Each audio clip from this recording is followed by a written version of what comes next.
ប្រវត្តិសាស្ត្រនៃការបោះបង់អាវុធនុយក្លេអ៊ែររបស់អ៊ុយក្រែនសួស្ដីប្រិមត្តទស្សនិកជនជាទីមេត្រីនៅក្នុងព្រឹត្តិការណ៍ព័ត៌មានអន្តរជាតិពិសេសនៅថ្ងៃនេះយើងខ្ញុំសូមនាំអារម្មណ៍លោកអ្នកមកជួបជុំគ្នាឡើងវិញជាមួយមេរៀនប្រវត្តិសាស្ត្រដ៏សំខាន់មួយដែលកំពុងជះឥទ្ធិពលយ៉ាងខ្លាំងដល់ភូមិសាស្ត្រនយោបាយពិភពលោកប្រិមិត្តប្រហែលជាធ្លាប់ដឹងហើយថាក្រោយការដួលរលំនៃសហភាពសូវៀតនៅក្នុងឆ្នាំ1991ប្រទេសអ៊ុយក្រែនធ្លាប់ជាមហាអំណាចនុយក្លេអ៊ែរធំជាងគេទី3នៅលើពិភពលោកប៉ុន្តែសំណួរថាតើហេតុអ្វីបានជាអ៊ុយក្រែនសម្រេចចិត្តបោះបង់ចោលអាវុធមហាបំផ្លាញទាំងនោះនៅតែជាប្រធានបទដ៏គួរឲ្យចាប់អារម្មណ៍តទៅនេះសូមទស្សនាបទយកាដែលបានសម្រងប្រភពយ៉ាងក្បោះក្បាយដូចតទៅនៅក្នុងឆ្នាំ1991នៅពេលដែលសហភាពសូវៀតបានរលាយសាបសូន្យអ៊ុយក្រែនបានទទួលមរតកនៅអាវុធនុយក្លេអ៊ែរយ៉ាងមហាសាលរួមមានក្បាលគ្រាប់ប្រមាណជិត1900គ្រាប់និងមីស៊ីលឆ្លងទ្វីបជាច្រើនគ្រឿង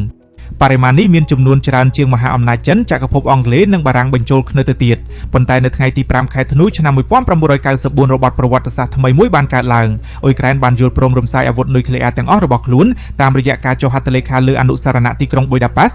មូលហេតុចម្បងដែលនាំឲ្យមានការសម្រេចចិត្តនេះគឺដោយសារតែការដោះដូរដ៏ធំមួយពោលគឺការធានាសន្តិសុខសហរដ្ឋអាមេរិកចក្រភពអង់គ្លេសនិងសហព័ន្ធរុស្ស៊ីបានសន្យាយ៉ាងឱឡារិកថានឹងគោរពអធិបតេយ្យភាពនិងព្រំដែនទឹកដីរបស់អ៊ុយក្រែនដោយមិនប្រើប្រាស់អាវុធឬកម្លាំងយោធាមកគំរាមកំហែងឡើយក្រៅពីការធានាសន្តិសុខហេតុផលបច្ចេកទេសនិងសេដ្ឋកិច្ចក៏ជាសម្ពាធយ៉ាងធ្ងន់ធ្ងរផងដែរទោះបីជាគ្រាប់បែកស្ថិតនៅលើដីអ៊ុយក្រែនប៉ុន្តែប្រព័ន្ធបញ្ជានិងកូដសម្ងាត់សម្រាប់បាញ់បង្ហោះគឺស្ថិតនៅក្នុងដៃទីក្រុងមូស្គូទាំងស្រុងដែលធ្វើឲ្យអ៊ុយក្រែនមិនអាចប្រើប្រាស់វាបានម្យ៉ាងវិញទៀតក្រោយទទួលបានឯករាជ្យអ៊ុយក្រែនបានធ្លាក់ក្នុងវិបត្តិសេដ្ឋកិច្ចយ៉ាងដំណំដែលមិនអាចមានលទ្ធភាពហិរញ្ញវត្ថុគ្រប់គ្រាន់ក្នុងការចំណាយលើការថែទាំអាវុធដ៏គ្រោះថ្នាក់ទាំងនេះឡើយ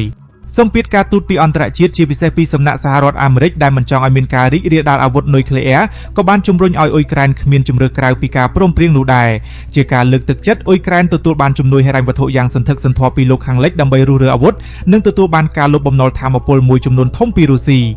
ការសម្រេចចិត្តបោះបង់អាវុធនុយក្លេអ៊ែររបស់អ៊ុយក្រែនកាលពីជាង3ទសវត្សរ៍មុនបានក្លាយជាមេរៀននិងជាករណីសិក្សាដ៏រសើបបំផុតនៅក្នុងប្រវត្តិសាស្ត្រទំនើបដោយសារតែការធានាសន្តិសុខដែលធ្លាប់តែសន្យានៅលើក្រដាសត្រូវបានរំលោភបំពាននៅក្នុងព្រឹត្តិការណ៍ជម្លោះនាពេលបច្ចុប្បន្ននេះ